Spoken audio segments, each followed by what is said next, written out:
It was inevitable. We knew it was gonna snow a little bit up here in the Northwest while I was here. It's kind of pretty, I guess. I'm ready to go back south though. I'm very ready. I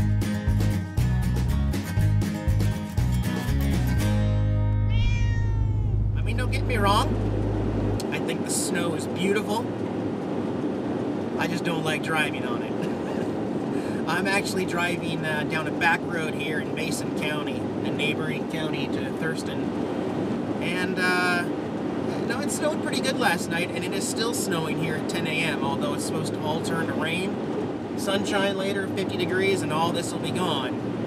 And the roads are just wet. There's no ice because it's 38 degrees right now. I'm actually surprised it's physically still snowing. But this doesn't worry me so much. I don't like driving on ice. That's what I don't like.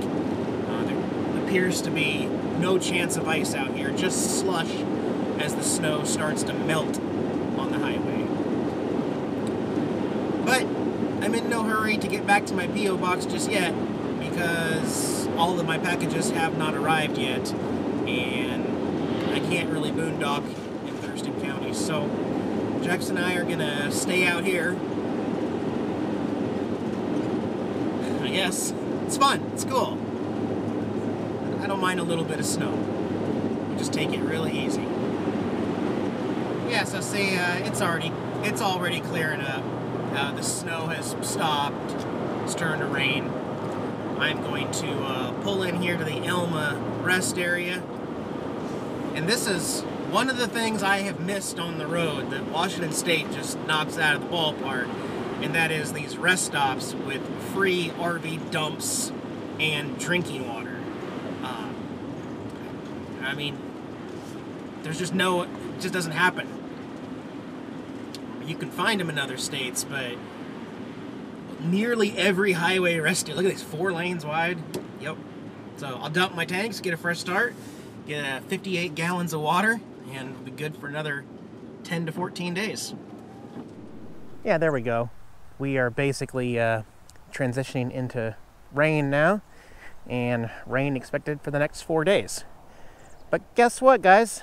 This video is going to include about the last 3 days of here in Washington. So in my next video in 2 days for y'all, we'll be out of Washington already. So if you don't mind sticking around to the end of this video, I'll get the last part of what I got to get taken care of here, and then looking forward to getting back down south. All right, let's try to stay warm and dry today. Yeah, so this is my new gear, guys. Just wanted to show you some of this stuff. I got the new helmet with the smoke lens. I don't know where this nice sunshine came from, but I'm not going to complain for the snow break here. It's just really cold. All of my moms out there on the YouTube world, so to speak, are going to be happy that I have the proper gear and it all matches and looks good. So yeah, I got the gloves to start with. I got the good full face helmet. I got the nice jacket that'll protect me, the Yamaha pants, and of course those boots. Good to go. Alright, some other things I got going on here. I bought a pair of chains. Actually have another pair on the way, the exact same ones. And I'm not sure legally if I have to have them on the inside and outside when chains are required or not, but like I said, I ordered 2 separate orders of these on eBay for 20 bucks a piece, so really good deal. And I'm going to test them out here in the parking lot just to make sure I know how to put these guys on, because I may be going through a mountain pass in the future and it may be required. So we're going to do that. Plus, had my mechanic buddy Andrew help me back here. So you guys saw that I got some wire loom and supplies donated. So now it's a lot cleaner, okay? Doesn't that look good? And then if I want to disconnect it, right there, the 4-pin connector is easy to get to right there. Unplug, unattach, and then this whole system will be able to come out. But it just looks a lot cleaner. So, yeah, there we go.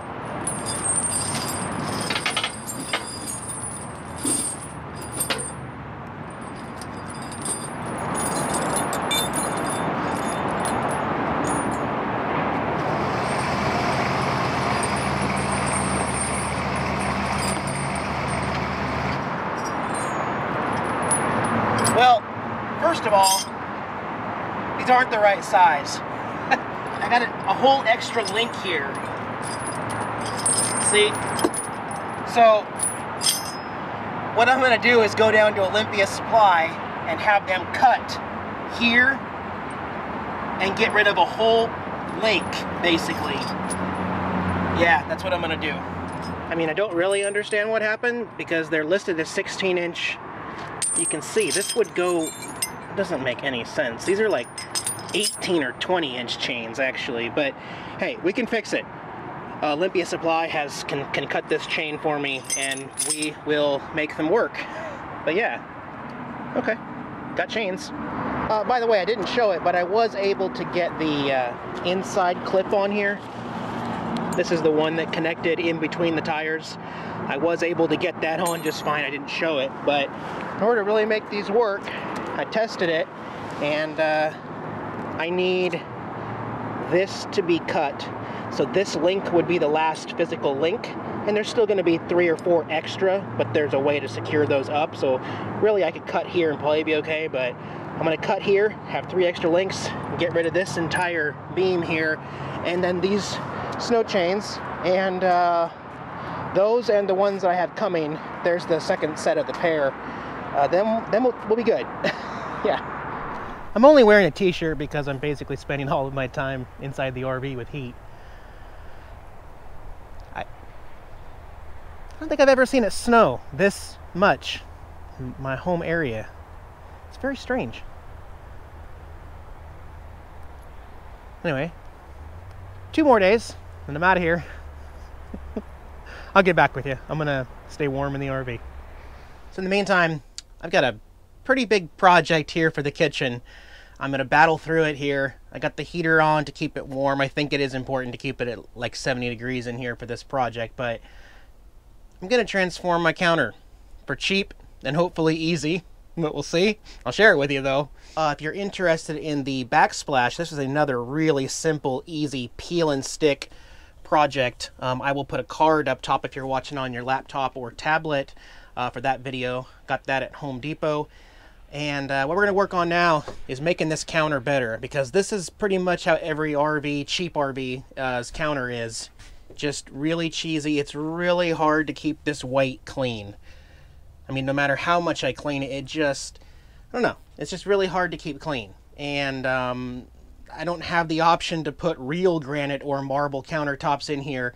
I really wanted to match this, so I started doing some research online for peel and stick. And what do you know it? Amazon came through. It's an actual thing to buy peel and stick vinyl countertops in all sorts of colors. The one I got is Very Berry Sticker. Anyway, I'll put an Amazon link below, even though Amazon don't pay me anymore, and they'll probably sell out of this pretty soon, but I will link it for now, just so you guys know which one I got. This comes in a 9-foot roll, and it's 24 inches wide, so more than enough to cover this surface. But it actually won't cover the surface this way, because see, we would want to come down over this lip anyway, so I'm going to have to do them in strips this way, starting from this edge over here where the kitty cat's at. Yes, I'm talking to the camera. It's going to be okay. Waterproof, pre-pasted, scrubbable, and strippable. Well, that's good. Perfect. I don't know if you can see what I did there. Yeah, I did that on purpose, guys. This marble finish has grays, whites, and blacks built into it, which will match the backsplash perfectly, I think, once this gets laid down here. I am really, really looking forward to getting rid of this white countertop finally. So first thing I got to do is clean all the surfaces. I'm not going to remove the stove here. I'm not even going to remove the sink. I've seen and heard that you don't need to, and it's kind of a pain to do. You just cut once you get close to it. Oh my gosh, I'm trying to film, buddy. As for this though, I am going to take this out, and I'm actually going to recalk it when I get done. So I will take the faucet head out itself, remove all of the existing caulking around here, redo that, make that look good, and make sure that we get a really good fit on the film everywhere else. Let me see, I may also bring the peel and stick back around to this corner too, just to finish it up a little bit. But yeah, I'm going to get started on the prep work here, and I'll get back to you once I get something laid down here. That's where I was going to start. Yeah, but I was going to... I wasn't... Oh, okay. I guess we gotta pet the kitty first. One more thing. I'm not too worried about plugging up all of these existing holes. This is where my old can crusher used to sit. These holes are so small. If you wanted to, you could fill all the little holes and imperfections before you lay this down. But as I showed with the peel and stick backsplash, it really doesn't matter. I mean, you're not just gonna happen to have a pen and drive it into the vinyl at that exact point. I don't see the point. But yeah, start laying this down here. All right, one thing I learned already is there is definitely an art to it. I don't know. I think smaller pieces are better because this stuff is so sticky that it was really... I just cut it right there and I'm going to reattach it. I would say stick to smaller pieces. And it's an art, guys. I mean, it's not perfect, you know, but it's a really easy way for me to improve the quality. I got the staple gun underneath and stapled the seam down here. Again, I know it doesn't look perfect. I'm not going for perfect. I'm going for a simple, easy way to improve the counter. So I'll keep working at it here and show you what I get when I get finished here. For these corners, what I'm doing is I'm trying to get a really good crease. So I'm just kind of pinching and making sure that it really gets a good corner before I start adhering it to the side part here.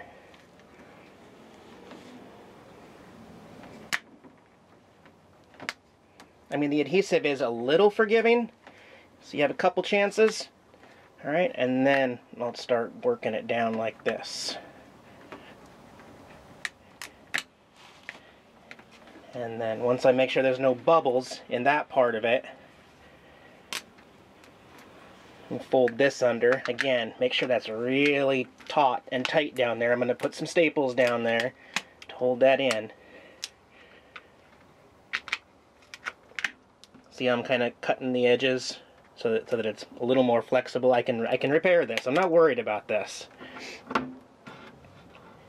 right, that's ready for staples.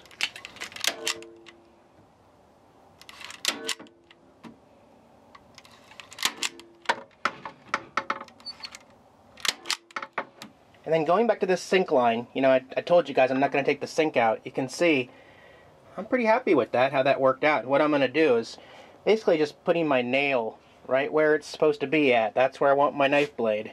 And I'm going to grab my sharp knife. I got to do this with two hands though because I got to make sure I hit it right, but I'm going to cut right there and then take off the excess. I got that corner repaired there. Up close, yeah, you can tell, but far away you can't. See, up close you can definitely see the seam, but there's no way the naked eye is going to be able to tell that imperfection, and I'm happy with it. If you're not, well, take more time. I don't know. Well, oh my gosh. It's funny how sometimes the littlest things can just transform and make such an amazing difference. I am much more pleased with this than I am the backsplash. How easy that was. I don't want to do it again though, but yeah. Last step is going to be to put silicone all around the stove and the back wall, and I'm going to silicone around the sink here as well, and the faucet head there and everything. So I've been judged on my caulking much in the past, so I'm not going to show you that, at least up close, but that is my next project, is to complete that. So again, I will put up the before picture with just the plain white counter, impossible to keep clean, and here's a picture of the new marble peel and stick fake counter restoration. I think it's great. I think you guys may like it if you have an RV and you're looking for a simple, easy, lightweight way to restore your RV counter and give it a little more appeal. You might want to try this out. Again, I got it on Amazon. I will put a link below for you guys. Alright, actually I am going to show the caulking because I don't think it's that bad. Around the faucet head and the whole back corner. You know, it's not perfect, but it's going to seal and keep the water from getting down onto the white part underneath. So, yeah, pretty simple, easy project. I'm happy. And before I forget, I did get the tire cover put on the back spare tire here. Went with black instead of white this time. keep it protected against sun and changing temperatures and rain and freezing and all that good stuff. So first of all, guys, breaking some records here. More snowfall in Lacey, Washington since 1972, I think they said it was on the news in February. It just does not snow. There are lots and lots of winters where we never even see any snowfall at all, and we have just been getting hammered these last 3 days. I absolutely picked the worst time in like 4 decades to be back trying to take care of my business, and I can't do anything outside.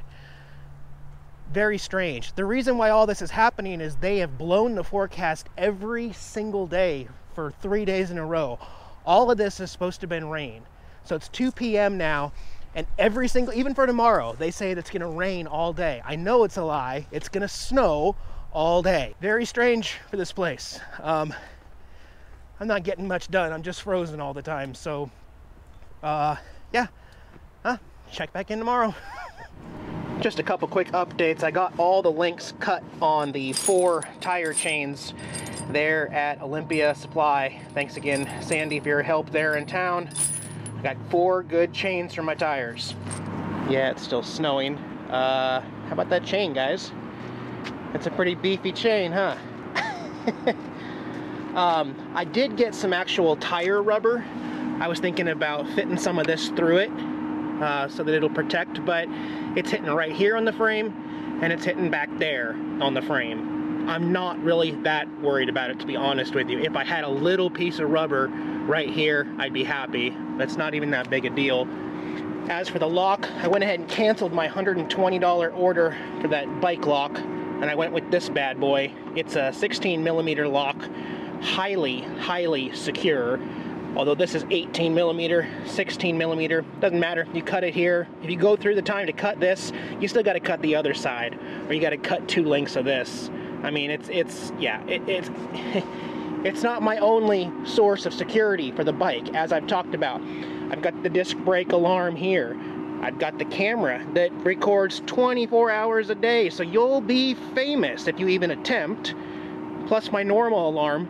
Any jiggling of anywhere is going to set off my master alarm on the RV. So this is another piece of security. Actually, if I could talk about what kind of security this is that spur of the moment crime of opportunity thing. When you're downtown somewhere and somebody walks by and says, "Whoa, it's a cool bike, I want to steal it." Oh, whoa, holy cow, we're not getting this bike today. Let's move on, guys. That's really what that's for, and that's why you can visibly see the lock right there, just so you know. You have to wonder if you can steal it. You can't. And I know people on YouTube have been telling me for years and years that I'm going to lose everything on my RV, that my bike's going to get stolen, that everything inside I'm going to get robbed of all the time. I take these precautions so that I'm not that person. I know what happens out there in the world, guys, but it's not going to happen to me. It's time to just get over it and accept it. I take too many precautions. There are too many redundancies on the road that keep me and my property and my pets safe 100%. I mean, there is no such thing as 100%, but you know what I mean. It's just the way I roll. That way I don't have to worry about that kind of stuff. Is this a little extreme? Yeah, probably a little extreme, but I feel confident, and I can go back and honestly say that, you know, since Eureka, California, bad things don't happen to me anymore, like theft or vandalism or even attempts anymore. It's just, you can't get away with it. There's no way. The cameras record all the time. You can't even say, "Eric's been parked here longer than the allotted time." You can't even say that anymore, because all I got to do is say, "Officer, you see these? They record 24 hours. So, do you want to rephrase that?" "Oh yeah, actually I do want to rephrase that. I was told by an anonymous person that you were, but okay, clearly you know the rules." You know, it's all just a way to keep me safe and to keep other people honest out there. That's the best way to put it. All of the security is not me being paranoid. It's to keep the world honest. And what's wrong with that? That's a great perspective on life. Yeah. Let's go south.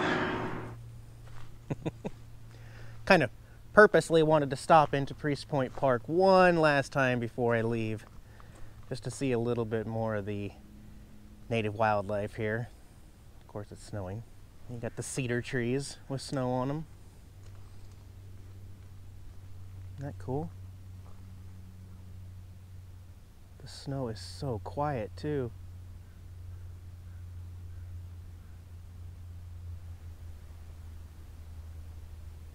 It's pretty peaceful.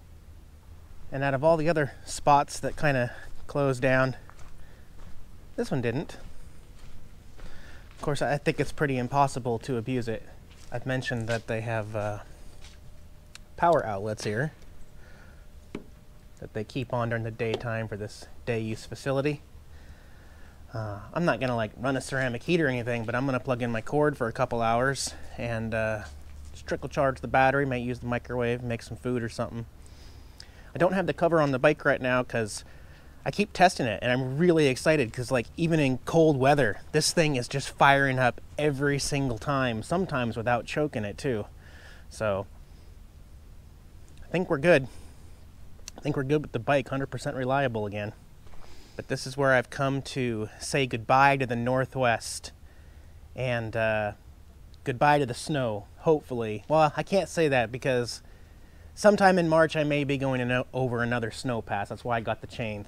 That's why I'm prepared just in case. But mostly goodbye to the snow. So, guys, catch up with you here in a couple days from a new state. Bye-bye, Washington.